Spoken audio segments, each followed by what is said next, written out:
ఒక పేరు పొందిన వైద్యుడు అనమాట. అదే మాంత్రిక విద్యలో పేరు పొందిన వైద్యుడు అనమాట. ఆయన దగ్గరికి ఎక్కడుంటారమ్మా ఈ పేరు పొందిన మాంత్రికులు? మాకు ఒక్కడో దగ్గర సావడు, మా దగ్గర పంపిస్తే చూస్తాం కదా మేము కూడా. ఈ సినిమాలకు మించిన మాంత్రికులు ఉంటారు వాళ్ళ దగ్గర. తీసుకెళ్ళాం. ఆయనతోనైతుంది ఎంతటి మాంత్రిక పరిస్థితులైనా ఆయన తీసిస్తాడు.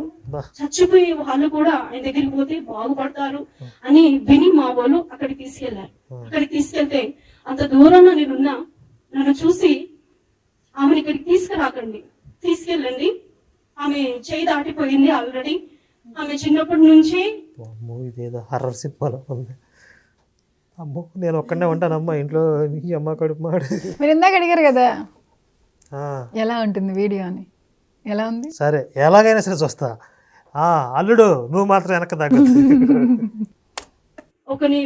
ఒకడంటే కొత్తగా మాంత్రిక విద్య నేర్చుకుంటూ ఈ అమ్మాయి ఆయన కళ్ళలో పడడంతో ఈమెని ఆయన వశపరుచుకున్నాడు. ఈమె బలితోని ఆయన మాంత్రిక విద్య అనేది ఇంకా ప్రబలం అవుతుంది, ఇంకా బలపడుతుంది.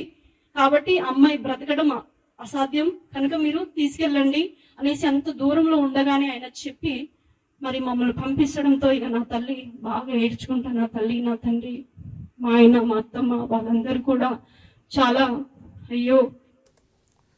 అంటే ఒక కొత్త మాంత్రికుడు ప్రాక్టీస్ చేస్తా ఈవిని చూసి ఈవిని బలిస్తే ఆడికి మంత్రసిద్ధి బాగా వచ్చిందని చెప్పి డిసైడ్ అయ్యాడు. ఇక్కడ నాకు అర్థం కాదు ఇంకొకటి ఏంటంటే, కొత్తగా నేర్చుకుంటున్న వాడి కళ్ళలో ఈఎంఐ ఎందుకు పడింది? అసలు కొత్తగా నేర్చుకునేవాడికి అంత శక్తి ఎలా వచ్చింది? అసలు కొత్తగా నేర్చుకునేవాడు ఈవిని వశీకరణ చేసుకోవడానికి మంత్రసిద్ధిని ప్రయోగించాడు. బాగా పేరు మోసిన మంత్రగాడు దాన్ని విడిపించలేక నేనేం చేయలేను అంటున్నాడు. అదేంటి అంటే వీడికి మించిన పవర్ఫుల్ ఆడు. ఈవెన్ బలి ఇవ్వకముందే మంత్రశక్తి వాడికి వచ్చేసింది. పైగా పేరు మోసిన మంత్రగాడు కూడా నేనేం చేయలేను అంటున్నాడు. అంటే అసలు వాడు మామూలుడు కాదు కదా. అసలు ఇది అసలు లాజిక్ ఎక్కడ ఉంది? ఇలా టెస్ట్ మనీస్ ఏమో కానీ కొన్ని మంచి ఇంట్రెస్టింగ్గా స్పైసీగా క్రియేట్ చేయడానికి, ప్రజెంట్ చేయడానికి చక్కగా ప్రిపేర్ చేస్తున్నారు. పూర్వం సామెత ఉండేది, 60 ఆమళ్ళ పోయి హరికా తినాలా, 90 ఆమళ్ళ పోయి తోలు బొమ్మలాట చూడాలని. మనం ఎక్కడికి పోయి వెళ్ళ తినాలి? ఇంటర్నెట్ మొత్తం ఎదిగైనా సరే వీళ్ళు టెస్ట్ మనీస్ తినాలనిపిస్తుంది. Your right. నాకున్న మోకాళ్ళలో, అరికాలలో, ఈ చేతులలో, ఈ మడిమలో ఎవరో కుచ్చుతున్నట్టు బాధ, ఒళ్ళంతా ముళ్ళు, ఇలా ముళ్ళు చేతబడి. అదే కదా కాశ్మోరా గుచ్చుతారు కదా సూదులతోటి. అదే కాళ్ళల్లోనూ చేతుల్లోనూ గుచ్చుతున్నారా? అది ఏ సైక్ కదా. ముళ్ళ కంపతో కొడితే ఎలాంటి పెయిన్ ఉంటుందో. ముళ్ళ కంప కూడా పెట్టారు రేస్కి. అవును, ముళ్ళ కంపతోనే, అంటే ముళ్ళ దాంతోనే చండ్రకాలతో కొట్టేవాళ్ళు కదా. ఆడెవడో స్టార్టింగ్ లోనే ఇంత పవర్ఫుల్ గా ఉన్నాడు ఆ మంత్రగాడు ఎవడో. మీకు చాలా ఇంట్రెస్టింగ్ గా ఉన్నట్టుంది. నాకు ఆ క్యారెక్టర్ మీద ఇంట్రెస్ట్ వస్తుంది. అలాంటి నొప్పి, విపరీతమైన నొప్పి. ఎవరన్నా మాట్లాడితే రాయి కొడతారు చూసారు, బండ, ఆ రాయి కొట్టినప్పుడు వచ్చే శబ్దము ఎవరైనా మాట్లాడితే నాకు వచ్చేదన్నమాట. అసలు ఎవరిని మాట్లాడిచ్చేదాన్ని కాదు. నా పక్కన మాట్లాడకండి, వెళ్ళిపోండి దూరంగా. మీరు మాట్లాడితే ఎవరో నన్ను అంత భయంకరంగా అనిపిస్తుంది నాకు. నా పక్కనే ఉండి ఒక భయంకరమైన శక్తి నిలబడి నాతో మాట్లాడుతూ ఉండేది ఎప్పుడు కూడా. అసలు హర్రర్ సినిమాలకి కథలు లేక ఏడుస్తున్నారు చాలా మంది.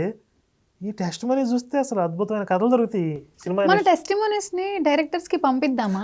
మర్చిపోయా, ఇప్పుడు వీళ్ళ ఆయన కూడా పాస్టర్ కదా, సినిమా ఇండస్ట్రీలో పనిచేసాడని చెప్పింది కదా. అంటే కథలు ఏమైనా రాసుకునేవాడేమో, హర్రర్ స్టోరీస్. వీళ్ళ ఆయన కూడా ప్రిపేర్ చేసి ఉంటాడు కదా. ఇది నువ్వు ఎట్లా చెప్పు మనం వాళ్ళ పాస్టర్ వ్యాపారం వృద్ధి చెందాలని. ఇది వీళ్ళిద్దరు కలిసి రాసుకున్న స్క్రిప్ట్ ఇది. ఇదిగో నువ్వేం ఆందోళన పడాల్సిన అవసరం లేదు.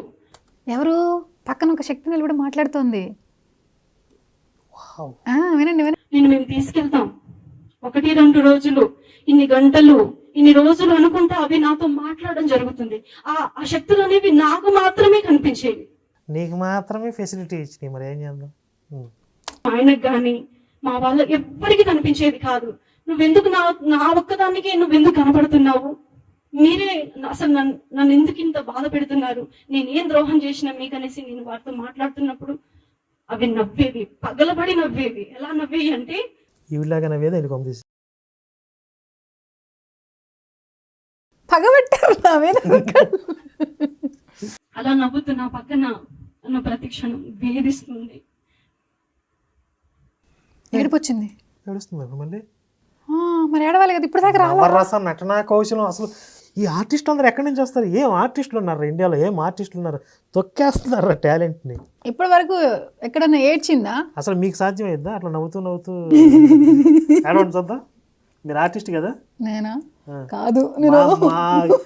ఈవిడ పేరేంటి? మా ప్రమేల ఆర్టిస్ట్, మీరు పోటీ పడండి చూద్దాం. అమ్మో, అసలు నేను ఆర్టిస్ట్ కాదు, ఆ, వదిలేసా. మరి సీరియల్స్ ఎట్లా చేశారు? అదే అలా తెలియట్లా, వీళ్ళని చూసాక నేను చేసింది యాక్టింగ్ అని. నథింగ్. యాక్టింగ్ కాదు, నథింగ్. అమ్మా నాకు ఇట్లా అవుతుంది, ఇవి నాతో మాట్లాడుతున్నాయి, అవి నాకే కనిపిస్తున్నాయి అని కూడా నా తల్లికి నేను చెప్పుకోలేను, చెప్పే పరిస్థితి కాదు. అంతగా నన్ను నువ్వు చెప్పావా, ఈ క్షణం చూడు నీకున్న ఈ మంటలు 10 అయితే అని చెప్తాయి అవి. ఒకసారి ఇట్లని మా ఆయన పక్కనే కూర్చున్నారు, నీకేం జరుగుతుంది నాతో చెప్పు అని అడుగుతుంటే ఆయన కన్నీళ్లు చూసి అదే పక్కనే కూర్చొని స్టోరీ రాసుకున్నారు ఇద్దరు. ఆగలేక ఇంకో నాకు ఇంతమంది కనపడుతున్నారు నా పక్కన, నాతో నేను తీసుకెళ్తున్నాం, నువ్వు మాకు కావాలి అనేసి ఒక ఆయన మమ్మల్ని పంపించాడు, నేను తీసుకెళ్తాము. స్టార్టింగ్ మంత్రగాడు. నేను వేసి అనుకున్నా. ఓహో, అంటే ఈవిడ ఆ మతంలో తీసుకుపోవాలి కదా. బైబిల్లో యెహోవా దగ్గర దురాత్మలు ఉంటాయి అని చెప్పి పంపిస్తా ఉంటాడు ఆయన. మరి అయితే వేసి కదా యెహోవా. సౌలు దగ్గరికి కూడా ఆయన పీడించడానికి ఒక దురాత్మ పంపించడం ఉంటుంది. ఈ దురాత్మలు కూడా బైబిల్ దగ్గర ఉంటాయి, బాగా పంపిస్తారు వీళ్ళు అనేసి అంటున్నాయని మా ఆయనకి చెప్తే, ఎప్పుడైతే చెప్పినా ఆ 5 నిమిషాల్లోనే నాకు భయంకరమైనటువంటి నొప్పి, తలంతా తిరిగేది, మంటలు ఒళ్ళంతా. కన్నీళ్ళు రావట్లేదే, గ్లిజరిన్ వాడలేదు అంటే ఈవిడికి యాక్టింగ్ ఇంకా సరిగా రాలేదు. ఈవిడికి ప్రారంభ దశలో ఉంది యాక్టింగ్, అవును ఇంకా ముదరలేదు. అవును, ఓ 4-5 చోట్ల తిప్పితే అప్పుడు ఏడిచింది. ఒక్క చుక్క కూడా రాలేదు తెలుసా, అంత ఎక్స్ప్రెషన్ ఇచ్చింది. కానీ అంటే ఫార్ములా పట్టుకుంది. ఏదైనా అబ్నార్మల్గా చెప్పేటప్పుడు సెంటిమెంట్ ప్లే చేస్తే ఎమోషనల్గా జనాలు లాజిక్ని వదిలేసేసి అయ్యో పాపం అనుకుంటారు. ఫార్ములా పట్టుకుంది కానీ యాక్టింగ్లో అంత ప్రావీణ్యం రాలేదు. అవును, మీరు పోటీ పడవచ్చు అనుకున్నా, నాకు కూడా అనిపించింది. ఒళ్ళంతా మంటలు, ఒక అడుగు కాలు తీసి ఇంకొక అడుగు కూడా పెట్టేదాన్ని కాదు, అంతటి బాధ. ఆ బాధతో ఇంకొకసారి ఇంకెవరికి చెప్పలేదు. అలాగా భయంకరమైన పరిస్థితికి రోజు రోజు క్షీణించిపోతున్నా.